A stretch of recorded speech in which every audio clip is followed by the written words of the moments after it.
So ఈ పప్పులోకి వేసినాక మనకైతే ఇలా కనబడుతుంది. ఇప్పుడు మనం ఈ పోపు అనేది ఈ పప్పులోకి వేసుకున్నాము. సో మంచి వాసన కూర వస్తుంది, అలాగే మనకి ఘాటుగా కూడా తగులి చాలా చాలా బాగుంటుంది. ఈ చుక్కకూర పప్పు అయితే రెడీ అయిపోయింది కాబట్టి మనం ఇప్పుడు గ్యాస్ అనేది ఆఫ్ చేసుకుందాము. హాయ్ ఫ్రెండ్స్, నేను మీ జిజ్ఞాస్ని. ఈరోజు అయితే మేము ముందుకు ఒక కొత్త రెసిపీతో వచ్చేసాను. ఏంటంటే చుక్కకూర పప్పు. ఈ చుక్కకూర పప్పు అన్నది చాలా బాగుంటుంది. సో ఇది యాక్చువల్గా ఈ చుక్కకూర అన్నది ఇలా ఉంటుంది ఫ్రెండ్స్, మీరు గుర్తుపట్టినట్టయితే. సో దీంతో అయితే మనం ఈరోజు పప్పు అన్నది తయారు చేసుకుంటున్నాము. మన రైతు బజార్లో వెళ్తే చుక్కకూర అనేసి, ఆకుకూర అమ్మేసి, పాలకూర అవన్నీ చెప్తారు మనకి. సో నేను ఈరోజు ఈజీగా ఇంట్లోనే చుక్కకూర పప్పు ఎలా తయారు చేసుకోవాలో నేనైతే చెప్తాను. ఇది చాలా మందికి చాలా చాలా ఇష్టమే. మీకు కూడా నేనైతే ఇప్పుడు చెప్తున్నాను. ఈ చుక్కకూర పప్పు టేస్ట్ అనేది ఎలా ఉంటుంది అంటే పుల్లగా చాలా బాగుంటుంది. ఈ చుక్కకూర పప్పు చేసుకోవడానికి ఏ కుక్కరు అవేటి అవసరం లేదు ఫ్రెండ్స్. ఈజీగా సింపుల్గా మన కడాయిలోనే వండుకోవచ్చు. అలాగే ఇందులోని బోలెడన్ని విటమిన్స్, ఐరన్స్ అన్నీ ఉంటాయి ఇందులోని. సో ఇదైతే నాకు చాలా ఇష్టం. పుల్లగా టేస్ట్ అయితే బాగుంటుంది. రండి, మీకు కూడా ఈరోజు ఈ చుక్కకూర పప్పు ఇంట్లో ఎలా ఈజీగా తయారు చేసుకోవాలో చెప్తాను. చుక్కకూర పప్పుకి కావాల్సిన పదార్థాలు: ముందుగా మనమైతే చుక్కకూరని అన్నది కట్ చేసుకొని ఫ్రెష్ వాటర్తో కడిగేసుకొని అయితే ఇలా పెట్టుకోవాలి. మేమైతే ఫ్రెష్ వాటర్తో అయితే కడిగేసుకొని కట్ చేసుకొని పెట్టుకున్నాము. చుక్కకూర, ఉప్పు, కారం, పసుపు, ఆయిల్, ఉల్లిపాయలు, టమాటీలు, కరివేపాకు, పచ్చిమిరపకాయ. ఇదైతే మనకి పప్పు కాబట్టి ఎర్రపప్పు అనేది మేమైతే తీసుకున్నాము. సో ఎర్రపప్పు మీరు తీసుకోండి, చాలా బాగుంటుంది టేస్ట్లో. ఇదైతే ఎల్లుల్లిపాయ. ఇవైతే మనకి పోపులు. సో మనం తాలింపు అవన్నీ పెట్టినప్పుడు అయితే మనకు పోపులు ఉపయోగపడుతుంది. అలాగే ఎండుమిరపకాయలు ఉన్నది కదా, దాన్ని అయితే చిన్న ముక్కలుగా అయితే కట్ చేసుకొని పెట్టుకున్నాము. కొద్దిగా ఐటమ్స్ ఉంటే మనం టేస్టీ అయిన చుక్కకూరని ఇంట్లో ఎలా తయారు చేసుకోవాలో ఇప్పుడు మనం ప్రొసీజర్లోకి వెళ్ళిపోదాం. ఇప్పుడు మనమైతే ఒక గిన్నె తీసుకుంటాము. గిన్నెలోకి పప్పు అనేది ఇందులో వేసుకుంటాము. ఇందాక చెప్పాను కదా, ఎర్రపప్పు అన్నది తీసుకున్నాము. ఆ పప్పు అంతా కూడా మీకు కావాల్సినంత అయితే వేసుకొని మంచిగా దీన్ని అయితే కడిగేసుకోవాలి. ఇప్పుడు మనమైతే పప్పుని కడిగేసుకుందాము. చూడండి, పప్పుకు నేనైతే ఇలాగే వేస్తున్నాను. కడుక్కునేటప్పుడు కూడా మనమైతే ఎక్కువ కడుక్కున్నాం అనుకోండి, పప్పులో ఉన్న విటమిన్స్ ఉంటాయి. సో చిన్న విటమిన్స్ ఉంటాయి, అవన్నీ కూడా నీళ్ళల్లోనే వెళ్ళిపోతాయి కాబట్టి మనం ఇలాగైతే కడుక్కుంటున్నాము.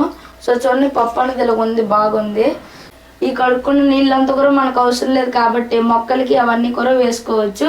మనం ఈ విధంగా ఈ పప్పుని, ఇప్పుడు ఈ నీళ్ళు మనకు అవసరం లేదు కాబట్టి మొక్కలకు ఉపయోగపడుతుంది కాబట్టి మనం దీన్ని మొక్కలకి అయితే వేసుకుందాం. ఇప్పుడు మనం ఈ నీళ్ళని అయితే మొక్కలకి వేసుకున్నాం కాబట్టి మనం ఫ్రెష్ వాటర్తో అయితే ఒకసారి అయితే మళ్ళీ హాఫ్ వరకు నింపుకుందాము. సో హాఫ్ వరకు మేమైతే నింపుకున్నాం కాబట్టి ఇలా ఉండాలి, మనకి చేతి ఎట్టినా కూడా ఇలా ఉండాలి ఫ్రెండ్స్.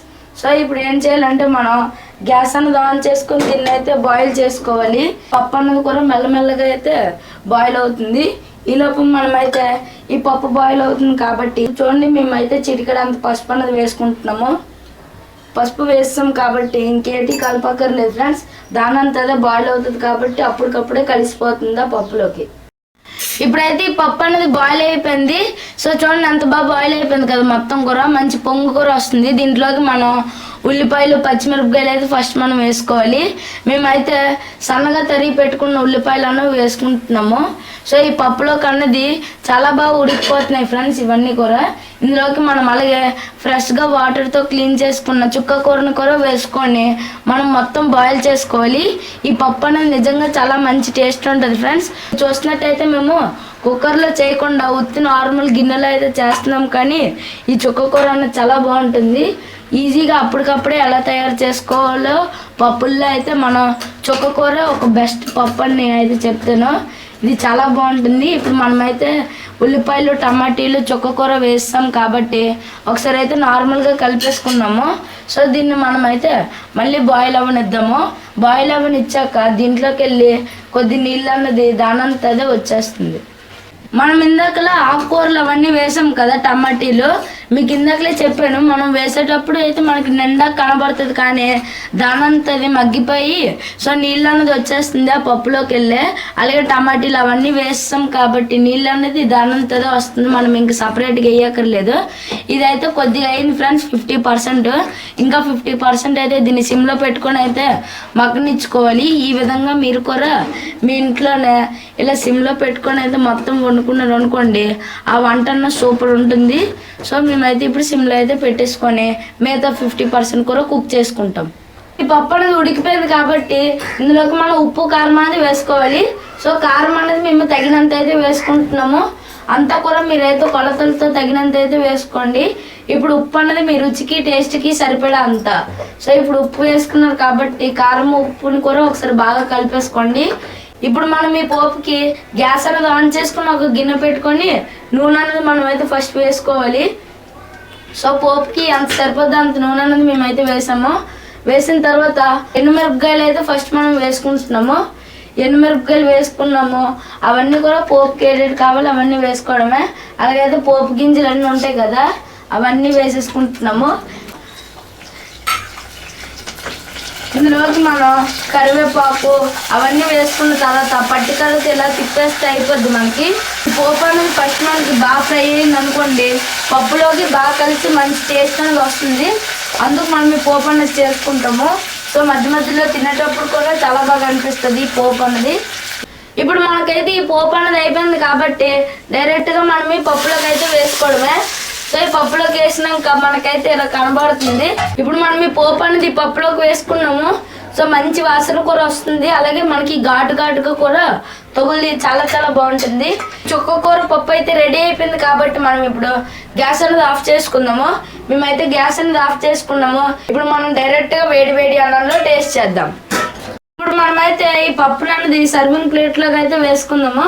సో నేను ఇప్పుడు అన్నంలో వేసి అయితే టేస్ట్ చేస్తున్నాను. ఇప్పుడు ఇది ఎంత బాగుంటుందో, చిక్కగా ఉంది పప్పు అన్నది చూస్తుంటే. సో చాలా చాలా బాగుంది. ఇప్పుడు నేనైతే దీన్ని టేస్ట్ చేస్తాను. సో మనం దీన్ని ఫస్ట్ చిక్కగా అయితే కలుపుకుందాము.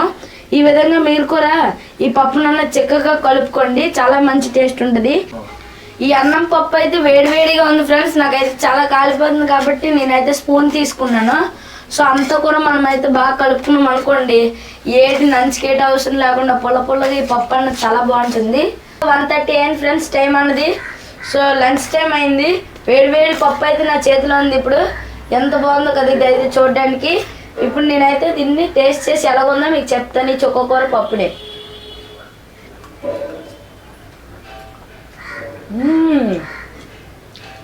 చాలా బాగుంది, వేడిగా ఉంది, చాలా బాగుంది ఫ్రెండ్స్.